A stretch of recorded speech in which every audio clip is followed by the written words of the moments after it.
Saudações, querido ouvinte! Hello! Sejam bem-vindos à parte 3 do Amigo e Inimigo, onde a gente está num papo filosófico, sei lá mais o que, sobre amizade, descobrindo as terríveis verdades a respeito de nós mesmos. Olha, tá aí o subtítulo para esse episódio. Esse é legal? Ficou bom? Aham, olha só que legal. Eu queria focar num ponto diferente do anterior, porque tem um versículo, eu vou começar pelo versículo. Crente. Amém. Em 1 João, capítulo 4, diz: Nós amamos porque ele nos amou primeiro. Se alguém afirmar eu amo a Deus, mas odiar o seu irmão, é mentiroso, pois quem não ama o seu irmão a quem vê, não pode amar a Deus a quem não vê. Ele nos deu esse mandamento: quem ama a Deus, ame também o seu irmão. Podemos finalizar esse episódio, gente. Tchau, tchau. É isso aí. Obrigado por assistirem, por escutarem, na verdade, né? Não assistir. E me fez pensar a respeito do que significa ser amigo e se a gente de fato é um bom amigo, sabe? Eu reconheço que eu tenho muita coisa para melhorar. E se você acha que não, provavelmente tem. Você, Samuel, você se considera um bom amigo? Não muito. Por quê? Eu às vezes sou meio egoísta. Aí é meio complicado. Eu não dou muita moral pros outros. O senhor tá me tratando, mas eu sou egoísta ainda. Mas tem bastante gente que gosta de mim. Então talvez não seja tão horroroso assim. O amor leva a gente a fazer coisas estúpidas. Pior que é. As pessoas me amam, então. Eu sei que eu não sou uma boa amiga, porque eu também um pouco egoísta. E eu simplesmente esqueço das coisas, aí eu vou cuidar do que é meu e eu esqueço que tem pessoas à minha volta. É bem isso. Sabe? Aí, querendo ou não, a gente acaba fugindo pra ilha um pouco. É. Uma droga, né? É. Graças a Deus o senhor lembra, né? Sim. O senhor já me lembrou várias vezes, manda mensagem pra tal pessoa. Fala com tal pessoa. Graças a Deus tem o senhor. Porque se fosse só por mim, nossa. Eu tinha perdido várias amizades. Bem fácil. Tem que tentar melhorar isso mesmo, né? Melhorar a comunicação. Às vezes é engraçado, porque às vezes eu posto umas coisas nas redes sociais que eu sei que algumas pessoas veem. E aí depois eu vou conversar com a pessoa e tal. Aí eu falei, mas eu pensei que você soubesse disso. Eu postei nas redes sociais, aí a pessoa, não, fala comigo. Aí eu, tá bom, vamos lá. Isso é para aprender a falar com as pessoas e não achar que rede social é uma linha de comunicação. Não é. Embora tenha esse nome, não é. E a gente tem que, né, sei lá, aprender a manter contato, talvez.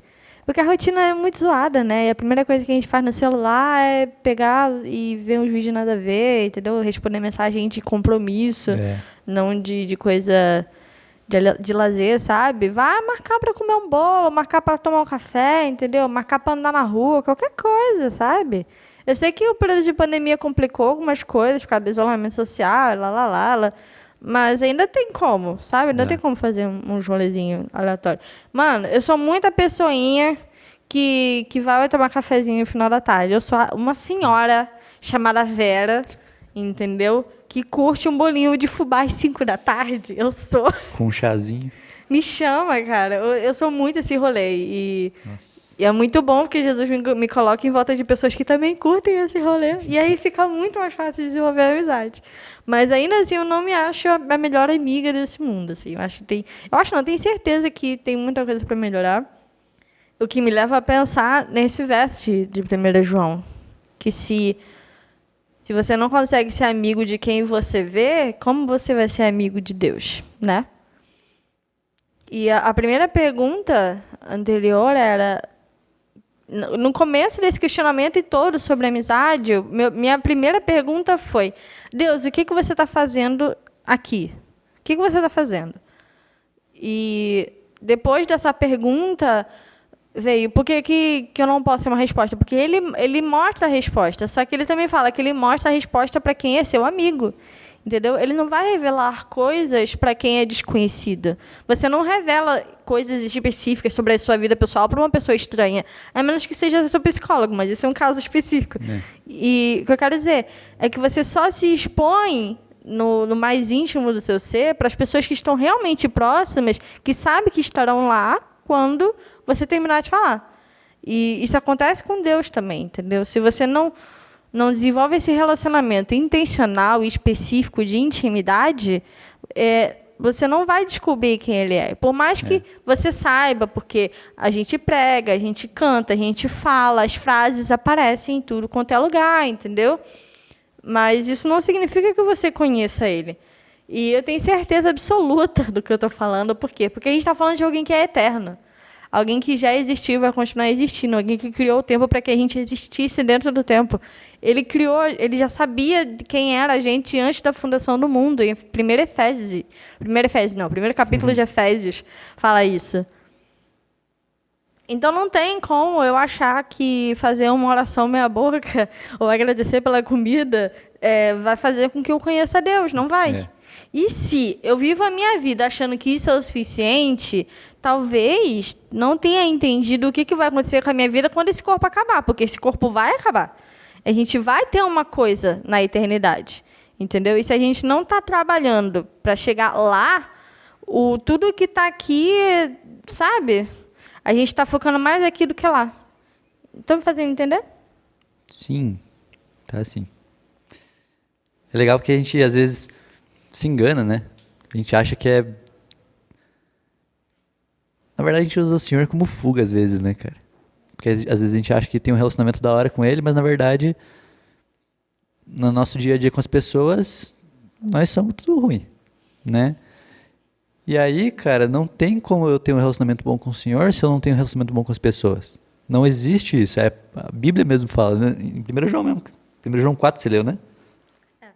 Ali, ó, quem não ama, não conhece a Deus. Só nisso já prova aqui.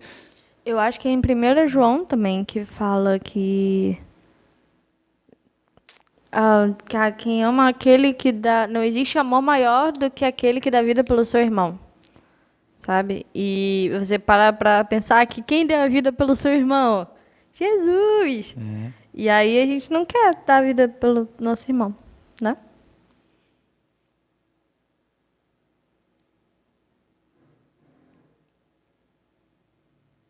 Esse aí tem João, Jesus falando.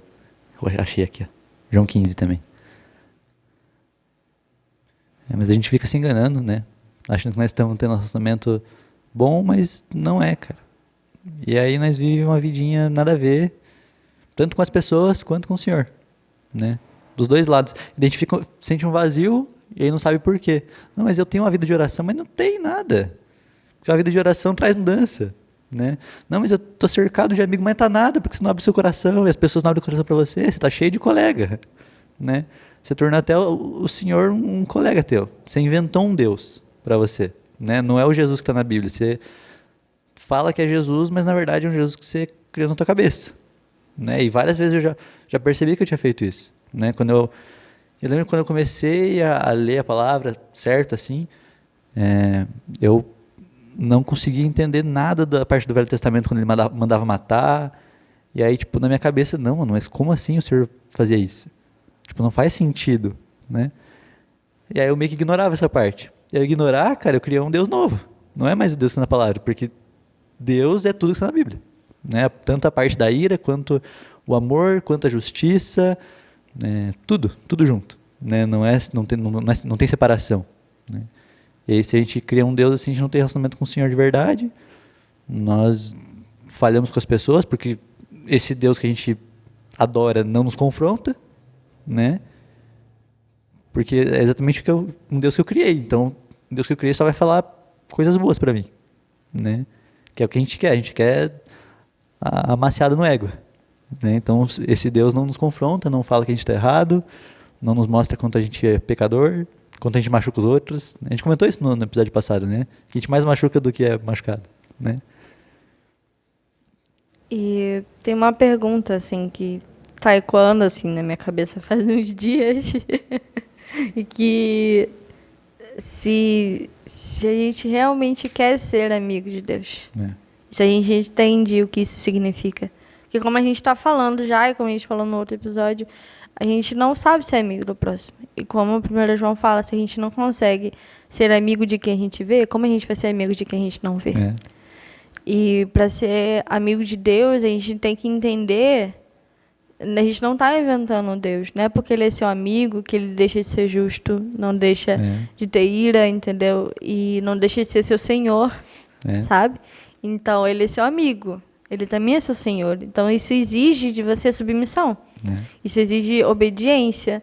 Exige que você ande em santidade, em justiça, entendeu? Como praticante da justiça dele, não a nossa. E para ser amigo de Deus, você precisa andar num caminho específico que muitas pessoas não querem andar. E por quê? Porque é difícil pra caraca, né? Mas é isso, você quer ser amigo de Deus, você entende o que isso significa, então esse é o caminho.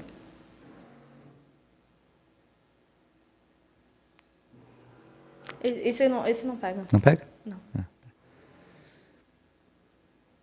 Tá, mas então vamos trazer uma prática aqui de como que é como funciona para ser amigo do Senhor, né? A gente precisa primeiro ler a palavra e orar, né? Não tem outro jeito de a gente... Porque, cara, para ser amigo a gente precisa conversar com alguém. Precisa conhecer a pessoa, né? E não tem outra forma além da Bíblia, né? Então esse é o primeiro ponto. E aí, seguinte, aplicar as coisas que estão na palavra. Que nem a gente comentou no episódio passado. Perdoar as pessoas, amar aquele que é seu inimigo, a pessoa que fala mal de você, a pessoa que te calunia. Não quer dizer que é para você chegar e chamar ela para o seu círculo interno de amizade e convidar ela para tudo. Não é sobre isso, mas é sobre amar, né? Você não pode odiar aquela pessoa, você tem que amar mesmo. Se ela precisar alguma hora, cara, você está ali para ajudar, né? E não é confortável nós fazer isso, né? E se a gente não faz, cara, a gente não é amigo. Porque aquele que é amigo, aquele que ama o Senhor, obedece, né? Então, a palavra é toda ligadinha, né? Não tem coisas desconectadas, é tudo juntinho. Então, pra gente ser amigo, cara, a gente precisa obedecer ao Senhor. Para obedecer ao Senhor, tem que primeiro conhecer os princípios, então tem que ler a Bíblia, tem que orar, tem que conversar com Ele, tem que aprender a se submeter às autoridades, né? Uma coisa que nós não sabemos fazer, de forma geral, na sociedade, é se submeter, né? Porque se a gente soubesse, cara, nós não ia ver tudo isso de protesto diferente, de coisa. E tem equilíbrio nisso, né? Porque a gente também tem que falar coisas, né? Não é só ficar quieto. A gente entendeu errado submissão, né? A base que a gente entendeu errado submissão. A gente acha que submissão é só aguentar calado e acabou, né? A palavra final da pessoa e fechou. Mas não é sobre isso, né? Mas a gente nem pergunta para o Senhor o que é submissão. A gente nem quer entender. A gente acha que sabe as coisas, e aí volta nesse ponto. A gente acha que sabe as coisas, né? Por isso a gente não pergunta. E quando a gente não pergunta, a gente não aprende. A gente é egoísta, a gente é orgulhoso, prepotente. Volta para tudo isso, cara. A base de ser amigo de Jesus, cara, é reconhecer o quanto a gente precisa dele. Essa é a base. Não existe outra forma, né? Sabe o que é interessante é que raramente aquilo que Deus quer fazer na nossa vida é aquilo que a gente quer também. É verdade. Sempre vai ter a nossa carne ali lutando e tudo mais, sabe? Por mais que o nosso plano seja, entre aspas, perfeito, não vai ter como, assim, a gente concordar 100% com ele. E não é porque a gente está certo, a gente sempre está errado. Mas a gente tem que aprender a se submeter. E acho que é por isso que muita gente não quer, não quer fazer isso, não escolhe fazer isso. Por quê? Porque vai ter que dizer não para você mesmo, entendeu? Vai ter que se negar todo dia para poder chegar nesse lugar. Na presença de Deus não tem espaço para nós mesmos, só para a glória dele. As vestes dele preenchem o templo. Não tem espaço para as nossas vestes. Não tem. E se a gente não entender que para se aproximar dele a gente precisa se negar, a gente só vai ficar assim eu buguei aqui o microfone.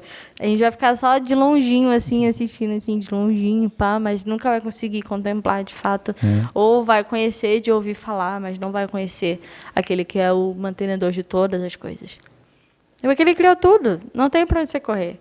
Ou você vai, ou você só morre, entendeu? Tem duas opções, né? Mas é aberto, né? O Senhor não força a gente a escolher a opção boa, né? Mas a gente acha que é tão inteligente, daí a gente vive escolhendo a morte, né? Meu Deus do céu, nós somos tapados mesmo. Porque a gente é muito movido pelo interesse, entendeu? A gente pergunta as coisas para Deus para saber, qual que é o propósito da minha vida? Sério, A gente quer que o senhor responda, você vai ser milionário, vai viver numa boa. Né? Nossa, eu tive uma fase da minha vida que eu tava muito pilhada com esse negócio. Qual o propósito da minha vida? Por que que eu existo? Fui eu em mil e um seminários, conferências e caramba, passei meses estudando sobre isso, sobre questões de propósito e vocação, que não sei o quê. E aí, depois eu descobri, lendo um livro, uma coisa bem simplesinha, Catecismo da Universidade. Catecismo a pessoa acha que é católico, mas não é, é ortodoxo. É os Não, ensinos. não é católico. E a primeira pergunta é: qual é a esperança, qual é a nossa esperança na vida e na morte? E não lembro da resposta inteira, eu vou parafrasear, porque é o que ficou na minha cabeça, que é: eu pertenço a Deus. E isso dá uma leveza no coração, É. porque qualquer tralha que eu tenha não é mais minha. Por quê? Porque eu pertenço a Ele. Então, tudo que chega até mim é porque Ele permite.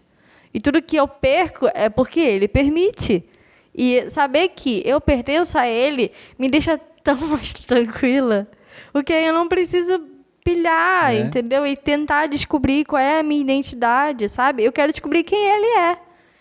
E se, à medida que eu descubro quem Ele é, eu descubro alguma coisa a respeito de mim mesmo, que ótimo. Mas que eu seja um reflexo dele, não de mim mesma. É um erro que eu vejo muita gente cometendo, que a gente tenta encontrar significado em outros lugares. Tenta encontrar qual é a sua própria identidade, qual é a sua vocação, qual é o seu propósito. O seu propósito é glorificar a Ele dia e noite, por toda a eternidade. Esse é o nosso propósito. A gente foi criado para isso, para glorificar a Ele. Não sei se você sabia disso, você está sabendo agora. Se você Agora tem algum sabia. conflito interno na sua vida do porquê que eu existo, você existe para glorificar a Deus. É para isso. E se você não entende o porquê disso, vá conhecer a Ele, entenda que Ele é todo digno de honra, todo digno de glória, para sempre. E os seres celestiais estão lá por toda a eternidade, clamando dia e noite enquanto Ele é santo por um motivo. E aí a gente não pode simplesmente chegar para Deus e exigir que Ele atenda às nossas necessidades pessoais. Vamos sair do extremismo, não estou dizendo que não é para pedir. Peça se quiser, mas entenda que a sua vida não é feita para seguir um scriptzinho que existe na sua cabeça. É para glorificar a Ele. E independente da situação que você for passar, entenda, é para glorificar a Ele. Qualquer coisa. E se a gente está fora do propósito, que é exatamente esse, glorificar o Senhor, a gente morre. Né? Igual, nossa, um exemplo muito clássico agora que veio na minha cabeça, super clichêzão, um peixe. Se ele ficar fora d'água, ele morre, cara. Não tem jeito. Porque ele foi feito para nadar. Tá ligado? Se ele sair da água, ele morre. Se nós sair do propósito, que é glorificar o Senhor, a gente morre, cara. A gente vê isso na prática, na vida das pessoas. Né? Quantas pessoas estão aí depressivas, se matando agora. Né? Quantas pessoas que parece que, sei lá, acham que o propósito é acordar de manhã, tomar um café, ir pro trabalho, almoçar, voltar pro trabalho. Aí vai para casa à noite, prepara a janta, assiste um filme com os filhos, dorme e acabou. E aí dia seguinte volta a mesma coisa. Não. E essas pessoas morrem, tá ligado? Cara, não é nem um pouco difícil a gente ver um monte de gente fora de propósito. Né? Porque na verdade o que mais tem é isso. Né? As pessoas fora do propósito. E aí todas as pessoas, cara, sem exceção, uma hora ou outra, elas ficam tristes, ficam decepcionadas, frustradas, acham que nada mais vale a pena, nada mais faz sentido, né? Então, se você, inclusive, já chegou nesse ponto, cara, é porque você está fora do propósito, que é glorificar o Senhor.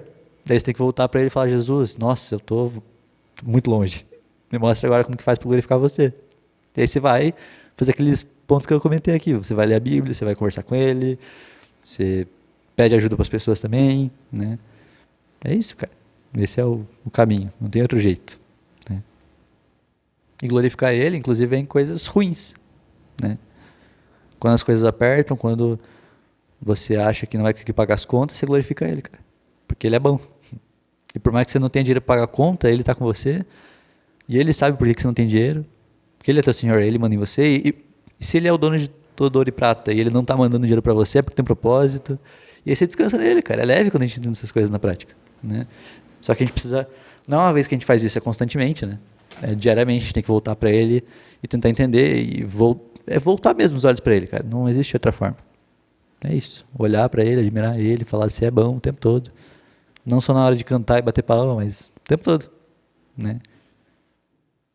Eu espero que você, querido ouvinte, entenda que não é exagerado, não é fanatismo religioso falar assim.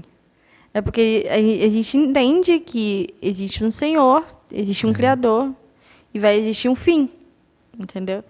E a gente acredita nisso.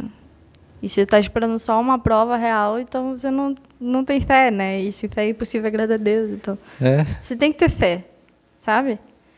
E é uma escolha, sabe? É é uma bem uma escolha. escolha. Você não vai esperar que... Sei lá, se o anjo aparecer na porta da sua casa, legal. Depois você me avisa. É, Mas se não aparecer, entenda que a sua fé também vai trazer fruto. é. E nada vai ser perdido.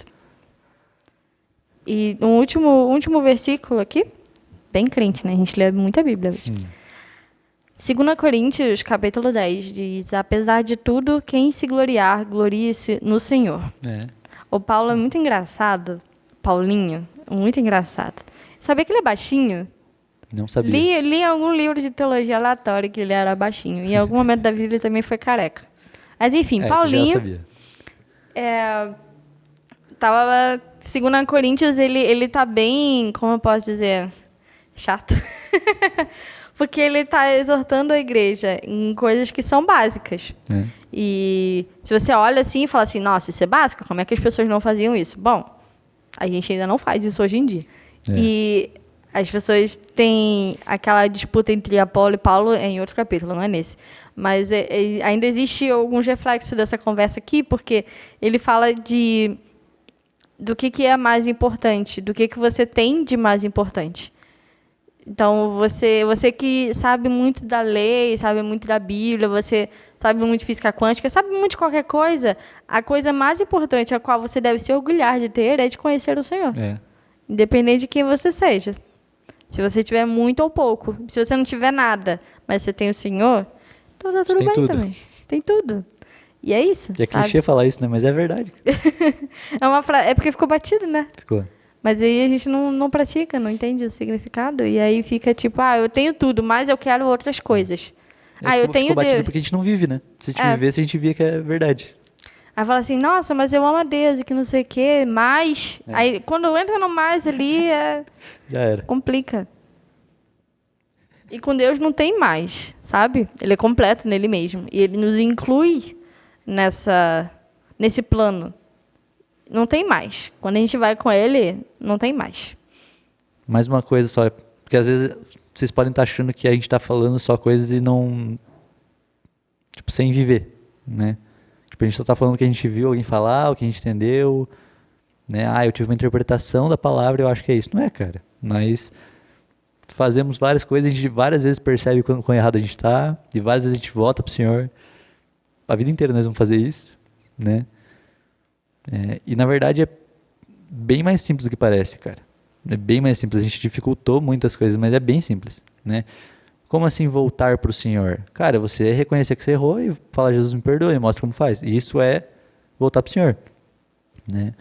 Como assim glorificar o Senhor em todas as coisas? Cara, é glorificar quando o Senhor dá coisas boas para você. Tem uma vez que eu precisava arrumar um computador e eu não tinha dinheiro. Era 700 assim para arrumar. E aí, precisava daquele dinheiro, e eu falei, Jesus, eu queria arrumar um computador. O que dá para fazer? Ele me deu uma ideia do que dá para fazer, né? Eu fui fazer o que ele mandou. E aí, em 2 dias eu juntei 700. Sabe? As pessoas, mexendo no coração das pessoas para me ajudar, fluiu, sabe? E aí eu consegui a grana rapidão. 2 dias, assim. Eu lembro que eu pedi na sexta, domingo eu já estava com dinheiro, né? Tive que esperar até segunda para comprar as peças. Mas rapidão. E ao mesmo tempo, cara, é você falar, Jesus, você é bom quando você descobre que você perdeu algum trabalho, quando você perdeu algum auxílio financeiro que você tinha e você contava com aquele auxílio, né? Tipo, cara, tinha uma pessoa que doava R$ 150 para mim, né? E era um dinheiro que, nossa, me ajudava bastante. Mas daí, de repente, a pessoa para de doar. E aí, o que você faz? Você fica pistola com a pessoa. Pô, mano, como assim, cara? Como assim você vai parar? Né? O tanto que eu já fiz para você, não sei o quê. A gente já começa a justificar, né? Mas voltar e falar, Jesus, se a pessoa parou, eu sei que tem propósito. Obrigado porque o Senhor ainda está comigo, né? Me mostra como fazer para arrumar esse dinheiro, né? Me mostra como fazer para conseguir o que tem que conseguir, para que eu consiga pagar as contas. Mas se eu não conseguir, o Senhor ainda é bom. E é na prática, cara, é uma das coisas mais ridículas que tem. Você ir, sei lá, você ir limpar um chão. Se você faz aquilo na tua cabeça reclamando, por mais que por fora você esteja pleno, mas se na tua cabeça está reclamando e fala, pô, ninguém me ajuda, que saco, tem que fazer tudo sozinho, aí você não está glorificando o Senhor, né? Mas se a gente fala, Jesus, eu tô murmurando muito aqui, ó, na hora de limpar, nossa, como eu tô chato, me perdoa, me ajuda a fazer direito. E aí você vai e começa a fazer direito. Aí você glorifica o Senhor, é bem simples, gente, é bem simples mesmo, não tem segredo, cara, é só pedir ajuda pro Senhor, só isso. É isso aí, querido ouvinte. Espero que você consiga, aprenda a desenvolver uma amizade verdadeira com Deus, entendendo que Ele é o melhor amigo que a gente pode ter. Eu não estou falando isso no aspecto Disney, falando isso no aspecto real, porque um amigo que é amigo faz coisas que nenhuma outra pessoa faz. Então, é isso aí. É Tchau. nóis. Falou.